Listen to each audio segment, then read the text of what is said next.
Hi everyone जय माता रिणी आज लंच मु बनैबी बोली भाभी कारण मामार देह भल नहीं पाद बिंधुची तो सी ठिया होना बेसी समय रही पारनी तो भाविली मु करी तो मुझे फास्ट किछिटा सोयाबीन भिजई देइथिली आउ सेपटे पोटल बैगण आउ आलू पोड़ी देइथिली।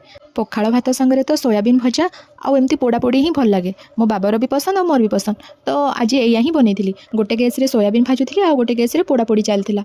बापरे जो गरम किचन रही तो पूरा झाल भिजी जाऊँगी टर्किश गोटे धरिकिना खाली पुछी होता है आउ इे पोड़ू थाए पखाड़ भात संगे क्या कौन पसंद से तो जानी किंतु आम घरे एमती ही पोड़ा पोड़ी हुए आलू टमाटो बैगण पोटल आउ से टिके हल्का आंबुल देकिना तापर कंचा लंका देकिना भलसे दलीदेली। आज मुझे फ्लिपकार्ट गोटे पार्सल रिसीव करी जोटा कि आपण संगे शेयर करछि।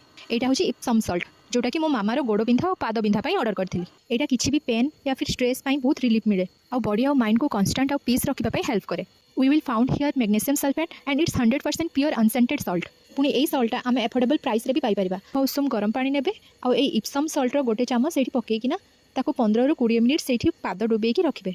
आउ ए इप्सम सल्ट उपरे आउ जहाँ भी डिटेल्स दरकार यूट्यूब रे अवेलेबल अछि आपण सेठी जेकिना भी चेक करि परिबे। बाबा फर्स्ट खाई देके ऑफिस पळैथिले तापरे आमे खाइथिलु। आज हेतला सोयाबीन भजा साग भजा पांपड़ आंब आउ जहाँ चकटा हेतला और पखाड़ भात।